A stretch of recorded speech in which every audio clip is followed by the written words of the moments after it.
توحید ربوبیت کا مطلب ہے کہ اللہ رب العالمین کو اس کے افعال میں، اس کے کاموں میں اس کو اکیلا سمجھنا، جیسا کہ پیدا کرنا، روزی دینا، اولاد دینا، بارش برسانا، زمین و آسمان پر حکومت کرنا، مصیبتیں دور کرنا، فائدہ پہنچانا، گویا کہ جتنے کام اللہ رب العالمین کے لائق وظیفہ ہے ان سارے کاموں میں اس کو اکیلا سمجھنا، اور ان کاموں کی نسبت کسی اور کی طرف نہ کرنا یا کسی اور کی طرف منسوب کر کے ان سے نہ طلب کرنا، بلکہ صرف اور صرف اللہ کو ان کاموں کا مالک سمجھنا اور صرف اللہ سے مانگنا، یہی توحید ربوبیت ہے۔ آئیے کچھ طریقے دیکھتے ہیں۔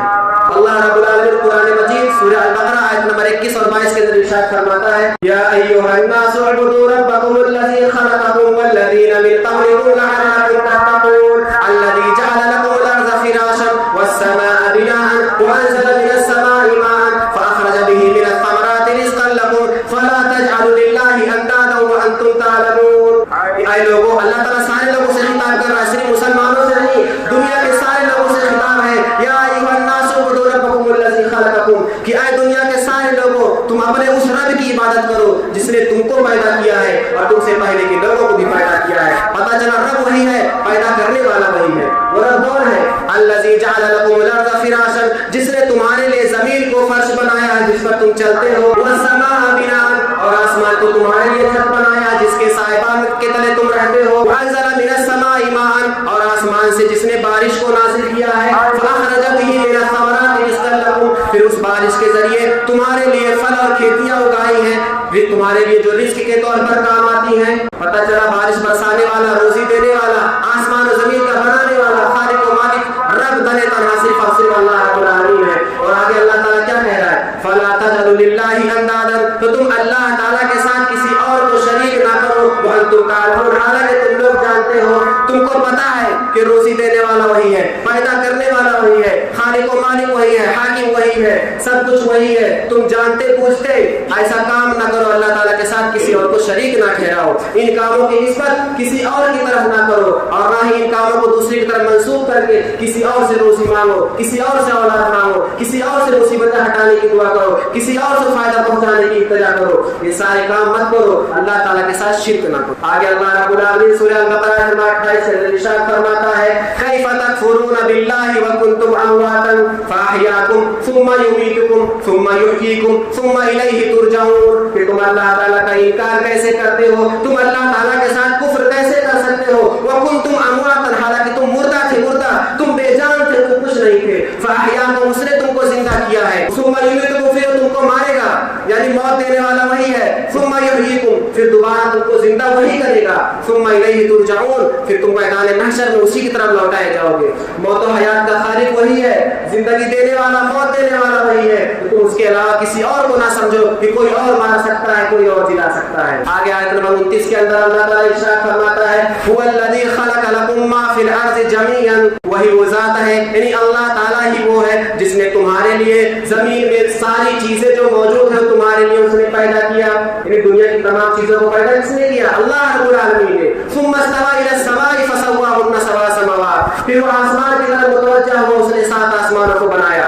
وهو بكل شيء عليم، اور اللہ تعالیٰ ہر چیز کا جاننے والا ہے۔ اسی طرح اللہ تبارک و تعالیٰ سورہ شورى آیت نمبر 49 کے اندر ارشاد فرماتا ہے، للہ ملک السماوات والارض یخلق ما یشاء یهب لمن یشاء اناثا ویهب لمن یشاء الذکور، کہ آسمان و زمین کی بادشاہ صرف اور صرف اللہ تعالیٰ کے لیے ہے، آسمان و زمین کا حاکم بادشاہ، اس کا تصرف صرف اور صرف اللہ رب العالمین کے ہاتھ میں ہے۔ یخلق ما یشاء، وہ جو چاہتا ہے پیدا کرتا ہے، یهب لمن یشاء اناثا، جس کو چاہتا ہے لڑکی دیتا ہے، وہ یهب لمن یشاء الذکور، جس کو چاہتا ہے لڑکا دیتا ہے، اولاد دینا اسی کا کام ہے، لڑکا لڑکی دینا اسی کا کام ہے، تم اس کو چھوڑ کر کسی اور سے اولاد نہ مانگو، کسی اور سے بیٹا بیٹی نہ مانگو۔ ان تمام آیتوں سے ہمیں پتہ چلتا ہے کہ اللہ رب العالمین ہی اپنے تمام کاموں کو کرتا ہے، تو ان کاموں کی نسبت کسی اور کی طرف کرنا، کسی ولی کی طرف کر کے اس سے التجائے لگانا انتہائی بڑا شرک ہے اور انتہائی بڑا ظلم ہے۔ اللہ تعالیٰ سورہ لقمان کے اندر ارشاد فرماتا ہے، یا بنی لا تشرک باللہ ان الشرک لظلم عظیم، لقمان نے اپنے بیٹے کو نصیحت کرتے ہوئے کہا تھا کہ اے میرے بیٹے تو شرک مت کرنا کبھی بھی، بے شک شرک بہت بڑا ظلم ہے۔ محترم سامعین، یہ توحید ربوبیت وہ توحید ہے جس کو کفار مکہ بھی مانتے تھے۔ کفار مکہ اقرار کرتے تھے کہ اللہ رب العالمین ہی خالق و مالک ہے، وہی حاکم ہے، وہی رازق ہے، وہی بارش برساتا ہے، اولاد وہی دیتا ہے، جیسا کہ اللہ تعالیٰ نے قرآن مجید میں ارشاد فرمایا، سورہ الزمر آیت نمبر 38 کے اندر وَلَئِن سَأَلْتَهُم مَّنْ خَلَقَ السَّمَاوَاتِ وَالْأَرْضَ لَيَقُولُنَّ اللَّهُ۔ اے نبی کریم صلی اللہ علیہ وسلم، اگر آپ ان سے پوچھیں گے، اگر آپ کافروں سے پوچھیں گے کہ زمین و آسمان کو کس نے پیدا کیا، لَيَقُولُنَّ اللَّهُ، تو وہ ضرور کہیں گے کہ اللہ نے پیدا کیا، لیکن وہ مانتے تھے کہ خالق کون ہے؟ اللہ رب العالمین۔ اسی طرح سورہ یونس آیت نمبر 31 کے اندر اللہ تعالیٰ ارشاد فرماتا ہے قُلْ مَن يَرْزُقُكُم مِّنَ السَّمَاءِ وَالْأَرْضِ أَمَّن يَمْلِكُ السَّمْعَ وَالْأَبْصَارَ وَمَن يُخْرِجُ الْحَيَّ مِنَ الْمَيِّتِ وَيُخْرِجُ الْمَيِّتَ مِنَ الْحَيِّ وَمَن يُدَبِّرُ الْأَمْرَ فَسَيَقُولُونَ اللَّهُ فَقُلْ أَفَلَا تَتَّقُونَ۔ اے نبی کریم صلی اللہ علیہ وسلم، آپ ان سے کہیے کہ آسمان و زمین سے تم کو رزق کون دیتا ہے؟ أَمَّن يَمْلِكُ السَّمْعَ وَالْأَبْصَارَ، سننے کی طاقت اور دیکھنے کی طاقت کا مالک کون ہے؟ تم کو سننے کی طاقت کس نے دی ہے؟ تم کو دیکھنے کی طاقت کس نے دی ہے؟ وَمَن يُخْرِجُ الْحَيَّ مِنَ الْمَيِّتِ، زندے کو مردے سے کون نکالتا ہے؟ وَيُخْرِجُ الْمَيِّتَ مِنَ الْحَيِّ، اور مردے کو زندے سے کون نکالتا ہے؟ وَمَن يُدَبِّرُ الْأَمْرَ، اور سارے معاملات کی تدبیر کون کرتا ہے؟ سارے معاملات پر حکومت کس کی چلتی ہے؟ فَسَيَقُولُونَ اللَّهُ، تو وہ ضرور کہیں گے کہ اللہ تعالیٰ۔ فَقُلْ أَفَلَا تَتَّقُونَ، تو آپ اسے پوچھیں کہ تم ڈرتے کیوں نہیں ہو؟ جب تم جانتے ہو کہ سب کچھ اللہ کرتا ہے تو اس کو چھوڑ کر دوسرے کے دربار پہ کیوں جاتے ہو؟ دوسرے کے در پر کیوں جھکتے ہو؟ دوسروں سے امیدیں کیوں لگاتے ہو؟ دوسرے سے کیوں مانگتے ہو؟ جب تم کو پتا ہے کہ صرف اور صرف اللہ رب العالمین خالق رازق وہی ہے، مالک وہی ہے، سارے معاملات کی تدبیر وہی کرتا ہے، تو تم اس سے کیوں نہیں ڈرتے؟ تم دوسروں کی طرف کیوں جاتے ہو؟ محترم سامعین، توحید ربوبیت کو جب ہم نے سمجھ لیا کہ سارے کاموں کو کرنے والا صرف اللہ ہے اور اس کی نسبت صرف اسی کی طرف کی جا سکتی ہے، کسی اور کی طرف نہیں، تو دو باتیں اور سمجھنا ضروری ہے کہ اللہ رب العالمین اپنے کاموں کو جو فرشتوں کے ذریعے کرواتا ہے، یہ اللہ تعالیٰ نے سب کاموں کے لیے فرشتوں کو مقرر کر رکھا ہے۔ جیسے بارش برسانے کے لیے فرشتے مقرر ہیں، ہوا کو چلانے کے لیے فرشتے مقرر ہیں، اسی طرح رزق کو بانٹنے کے لیے اور روح ڈالنے کے لیے، موت جان نکالنے کے لیے، پہاڑوں کی حفاظت کے لیے، اسی طرح انسانوں کی حفاظت کے لیے، یعنی ہر کام کے لیے اللہ تعالیٰ نے فرشتوں کو مقرر کیا ہے جو فرشتوں سے کرواتا ہے۔ تو کیا فرشتوں کا کرنا یہ اللہ تعالیٰ کی ربوبیت میں کچھ کمی واقع کرتا ہے یا اللہ تعالیٰ کی ربوبیت میں سے کوئی شرک واقع ہوتا ہے؟ تو اس کا جواب بالکل واضح ہے، اللہ رب العالمین اپنے کاموں کو بحیثیت مالک کرتا ہے، اس کا اختیار، سارے کاموں کو اختیار اسی کا ہے، اور فرشتے بحیثیت غلام ان کاموں کو انجام دیتے ہیں۔ فرشتوں کو ان کاموں کے کرنے کا کوئی اختیار نہیں ہوتا ہے، فرشتے ان کاموں کے مالک نہیں ہیں، وہ جب چاہے تب یہ کام نہیں کر سکتے ہیں، کسی بندے کی فریاد پر وہ یہ کام نہیں کر سکتے ہیں، وہ کسی بندے کی فریاد نہیں سنتے ہیں، بلکہ وہ اللہ تعالیٰ کے محتاج ہیں اور اللہ تعالیٰ کے حکم کے منتظر ہیں۔ جب اللہ کا حکم پاتے ہیں تب کرتے ہیں، حکم نہیں پاتے تو نہیں کرتے ہیں۔ سورہ التحریم آیت نمبر 6 کا اللہ تعالیٰ نے ارشاد فرمایا یا ایھا الذین آمنوا قوا انفسکم واہلیکم نارا وقودها الناس والحجارہ علیہا ملائکۃ غلاظ شداد لا یعصون اللہ ما امرهم ویفعلون ما یؤمرون۔ اے لوگوں جو ایمان لائے ہو، تم اپنے آپ کو جہنم کی آگ سے بچا لو، جہنم کی آگ جس کو بھڑکایا جاتا ہے لوگوں اور پتھر کے ذریعے، علیہا ملائکۃ غلاظ شداد، اس کے اوپر اللہ تعالیٰ نے ایسے فرشتوں کو مقرر کر رکھا ہے جو انتہائی غضبناک اور انتہائی سخت ہیں۔ لا یعصون اللہ ما امرهم، وہ اللہ تعالیٰ کے حکم کی نافرمانی نہیں کرتے ہیں، ویفعلون ما یؤمرون، اور وہ لوگ صرف وہی کرتے ہیں جس کا ان کو حکم دیا جاتا ہے۔ پتہ چلا فرشتے اللہ کے کاموں کو کرتے ہیں لیکن وہ بحیثیت غلام کرتے ہیں، ان کو اختیار نہیں ہوتا ہے۔ لہٰذا یہ سمجھنا کہ بارش برساتے ہیں، روزی تقسیم کرتے ہیں، اولاد روح ڈالتے ہیں، موت کو جان نکالتے ہیں، تو چلو ان سے مانگا جائے، ان سے فریاد کی جائے، یہ انتہائی بڑی جہالت ہے اور بیوقوفی ہے اور یہ شرک ہے، کیونکہ غلام سے نہیں مانگا جاتا ہے، مالک سے مانگا جاتا ہے۔ اسی طرح دوسری بات یہ سمجھنے کی ضرورت ہے کہ اللہ تعالیٰ جو اپنے انبیاء کرام کو معجزات عطا کرتا ہے یا ولیوں کو کبھی کبھی جو کرامتیں عطا کرتا ہے، تو کیا یہ معجزات اور کرامت کی وجہ سے ان کو کچھ اختیار حاصل ہو جاتا ہے؟ کیا وہ اللہ تعالیٰ کے کاموں کے مالک بن جاتے ہیں یا وہ نفع نقصان کے مالک ہو جاتے ہیں؟ کیا وہ بندوں کی مدد کر سکتے ہیں؟ اس کا جواب سمجھنے کی ضرورت ہے کہ اللہ، سب سے پہلی بات تو یہ ہے کہ اللہ رب العالمین کے یہ کام، اللہ رب العالمین جو انبیاء کرام کو معجزات عطا کرتا ہے وہ اللہ رب العالمین کے مرضی سے ہوتا ہے، وہ جب اللہ تعالیٰ چاہتا ہے تبھی واقع ہوتا ہے، اللہ تعالیٰ نہ چاہے تو نہ واقع ہوتا ہے۔ یہ انبیاء کرام کی مرضی سے نہیں آتا ہے۔ اس کی دلیل کیا ہے؟ اس کی دلیل اللہ تعالیٰ قرآن مجید میں ارشاد فرماتا ہے، سورہ اسراء آیت نمبر 90 سے لے کر 93، 4 آیتوں کے اندر اللہ تعالیٰ ارشاد فرماتا ہے وَقَالُوا لَن نُؤْمِنَ لَكَ حَتَّى تَفْجُرَ لَنَا مِنَ الْأَرْضِ يَنبُوعًا أَوْ تَكُونَ لَكَ جَنَّةٌ مِّن نَخِيلٍ وَعِنَبٍ فَتُفَجِّرَ الْأَنْهَارَ خِلَالَهَا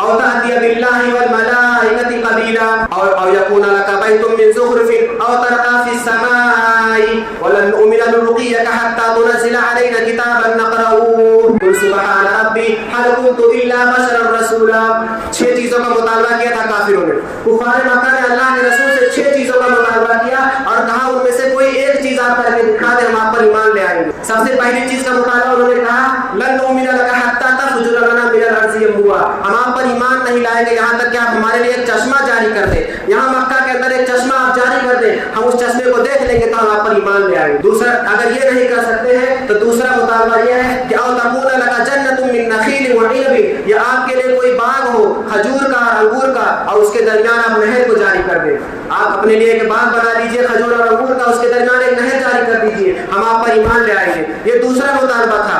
اور تیسرا مطالبہ اگر یہ نہیں کر سکتے ہیں تو آپ ایسا کیجئے او تسقط السماء كما زعمت علينا كسفا, یا آسمان کو ٹکڑے ٹکڑے کر کے ہمارے اوپر گرا دیجئے. جیسا کہ آپ کا گمان ہے, آپ کہتے رہتے ہو کہ عذاب آ جائے گا عذاب آ جائے گا, تو ایسا کر کے دکھا دو, آسمان کو ہمارے اوپر گرا کے دکھا دو. یہ چوتھا مطالبہ. اب پانچواں مطالبہ انہوں نے یہ کیا کہ اگر یہ نہیں کر سکتے ہو تو او تأتی بالله والملائکۃ قبیلا, یا اللہ کو اور اس کے فرشتوں کو ہمارے سامنے لا کر کھڑا کر دو, ہم اللہ اور اس کے فرشتوں کو دیکھ لیں گے, ہم ایمان لے آئیں گے. یہ پانچواں مطالبہ. اور یہ بھی نہیں کر سکتے ہو تو او یکون لک بیت من زخرف, کہ یا تمہارے لیے کوئی سونے کا گھر ہو, یعنی آپ اپنے لیے سونے کا گھر بنا لیجیے. آپ سونے کا گھر بنا لیں گے, ہم آپ پر ایمان لے آئیں گے. اور اگر یہ بھی نہیں کر سکتے ہیں تو او ترقی فی السماء, یا آسمان پہ آپ چڑھ جائیے ہمارے سامنے, اور صرف چڑھنے کو ہم نہیں مانیں گے. حتی تنزل علینا کتابا نقرأہ, ہم تب مانیں گے جب آپ آسمان پہ چڑھ جائیے اور آسمان سے ایک کتاب لے کر اپنے ساتھ اتریے, اس کو ہم پڑھیں اور آپ کو مان لیں گے کہ آپ رسول ہیں. 6 مطالبہ.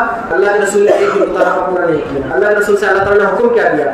اللہ کے رسول سے اللہ تعالیٰ نے حکم دیا قل سبحان ربی, اے نبی آپ کہہ دیجئے کہ میرا رب پاک ہے, هل كنت الا بشرا رسولا, میں تو صرف ایک انسان ہوں, میں تو صرف ایک رسول ہوں, میں تمہارے مطالبات پورا نہیں کر سکتا, میں جب چاہوں تب تمہارے مطالبے نہیں پورا کر سکتا. یہ صرف اللہ کے اختیار میں ہے. اللہ تعالیٰ پاک ہے, وہ جب چاہے جو کر دے. اللہ کی مرضی ہوگی تو دے گا, اللہ کی مرضی نہ ہوگی تو نہیں دے گا. میں تمہارے مطالبات نہیں پورا کر سکتا. هل كنت الا بشرا رسولا, میں تو صرف اور صرف ایک انسان ہوں, ایک رسول ہوں. پتہ چلا معجزہ جب چاہے, جو نبی جب چاہے جو معجزہ کر کے نہیں دکھا سکتا. اللہ تعالیٰ نہ چاہے تو نبی کے اختیار میں نہیں ہے کہ معجزہ کر کے دکھا دے. اللہ تعالیٰ نہ چاہے تو ولی کے اختیار میں نہیں ہے کہ کوئی کرامت کر کے دکھا دے. اور دوسری بات یہ یاد رکھیے کہ اگر معجزہ اور کرامت اللہ تعالیٰ نبیوں کو دیتا ہے, ولیوں کو دیتا ہے, تو اس سے وہ مختار کل نہیں بنتے ہیں, وہ نفع نقصان کے مالک نہیں بنتے ہیں. یہ صرف کرامتیں اس لیے دیتا ہے اللہ تعالیٰ تاکہ ان کی مدد کرے, تاکہ ان کو فائدہ پہنچانے کے لیے دیتا ہے, نہ کہ وہ لوگوں کے لیے مشکل کشا بن جائے یا مختار کل بن جائے. اس کی دلیل بھی سمجھ لیجیے. اللہ کے رسول صلی اللہ علیہ وسلم کو اللہ تعالیٰ نے معجزہ دیا کہ آپ نے چاند کے 2 ٹکڑے کر دیے. ٹھیک ہے, اتنا بڑا معجزہ ہے. اب اس سے کوئی یہ سمجھ لے کہ اللہ کے رسول مختار کل ہو گئے, تو اللہ کے رسول کی پوری زندگی پڑھ لیجیے, سیرت کا مطالعہ کر لیجیے. اللہ کے رسول صلی اللہ علیہ وسلم نے اتنی جنگیں جھیلی ہیں, اللہ کے رسول صلی اللہ علیہ وسلم کو اتنی تکلیفیں پہنچی ہیں, اللہ کے رسول صلی اللہ علیہ وسلم کے صحابہ کرام کو شہادت ملی ہے. آپ نے کبھی بھی اپنی کرامت کا اپنے معجزے کا استعمال نہیں کیا. پتہ چلا کہ اللہ کے رسول کو چاند کے ٹکڑے کرنے کا جو حکم ملا وہ صرف آپ کی صداقت کے لیے تھا. اس کے بعد آپ کو اختیار نہیں کہ آپ کے پاس طاقت آ گئی تو آپ جو چاہے کر سکتے ہیں, کفار کو ویسے ہی شکست دے سکتے ہیں. ایسا نہیں تھا. وہ انسان کی طرح رہ کر زندگی گزارے اور کفار سے مقابلہ کیا. آپ کو چوٹیں بھی آئی, آپ کو زخم بھی حاصل ہوئے, اور آپ کے صحابہ کرام کو شہادت بھی ملی. پتہ چلا کہ وہ ان کرامتوں کے ذریعے کسی کی مدد نہیں کر سکتے ہیں, وہ صرف ان کی سچائی کے لیے, ان کی صداقت کے لیے اللہ تعالیٰ دیتا ہے, تاکہ لوگ ان کی صداقت کو دیکھیں کہ آپ جان جائیں کہ ایسے معجزہ کر کے دکھا رہے ہیں, اس کا مطلب وہ جھوٹے رسول نہیں ہے, وہ سچے رسول ہیں, اللہ کے بندے, اللہ کے رسول ہیں, تاکہ لوگ یہ دیکھ کر کے اللہ کی طرف دوڑ جائیں اور اللہ پر ایمان لے آئیں, نہ کہ ان کو مشکل کشا مان لیں. اسی طرح موسیٰ علیہ السلام کا واقعہ دیکھ لیجیے. موسیٰ علیہ السلام کو اللہ تعالیٰ نے عصا دیا, عصا کے ذریعے وہ سانپ بنا دیتے تھے, تو اس کے ذریعے انہوں نے جب سانپ بنایا فرعون کے سارے جادوگر ایمان لے آئے. لیکن جب فرعون غصہ ہوا, اس نے اپنی فوج کے ذریعے موسیٰ علیہ السلام پر حملہ کرنا چاہا, تو موسیٰ علیہ السلام وہاں سے بھاگے, اب بنی اسرائیل کو لے کر کے بھاگ کھڑے ہوئے. کیوں؟ جب ان کے پاس معجزہ تھا تو ان کو بھاگنے کی کیا ضرورت تھی, ان کو وہیں کھڑے ہو کر کے فرعونیوں کو وہیں بھسم کر دینا چاہیے تھا. لیکن وہ بھاگے کیونکہ جانتے تھے کہ یہ بنی اسرائیل, ان کے پاس کوئی طاقت نہیں ہے, ان کے پاس کوئی اسلحہ نہیں ہے, یہ فرعونیوں کا مقابلہ نہیں کر سکتے ہیں, اس لیے وہاں سے وہ بھاگے. پتہ چلا کہ معجزے کے ذریعے وہ بندوں کی مدد نہیں کر سکتے ہیں. جب وہاں پر جب دریا کے پاس پہنچے تو وہاں بھی گھبرا کر اللہ تعالیٰ سے دعا کرتے ہیں کہ ہم تو پکڑ لیے جائیں گے. بنی اسرائیل نے کہا کہ اب تو ہم پکڑ لیے جائیں گے. تو اللہ تعالیٰ نے وہاں بھی معجزہ دکھایا اور وہاں وہ جب لاٹھی کو مارتے ہیں پانی پر تو راستہ تیار ہو جاتا ہے. پتہ چلا کہ مدد نہیں کر سکتے ہو کسی کی تو ان سے فریاد کرنا, کرامتوں کا وسیلہ دے کر کے ان سے فریاد کرنا, ان سے امیدیں لگانا اور ان سے مرادیں مانگنا, یہ انتہائی بڑی جہالت ہے, انتہائی بڑی گمراہی ہے. لوگوں کو اس سے توبہ کرنے کی ضرورت ہے, انتہائی بڑا شرک. آخر میں اللہ تعالیٰ سے دعا کرتا ہوں کہ اللہ تبارک و تعالیٰ ہمیں توحید کو سمجھنے کی, سیکھنے کی, اپنانے کی, سچے دل سے قبول کرنے کی توفیق دے اور توحید کے مطابق زندگی گزارنے کی توفیق دے. آمین.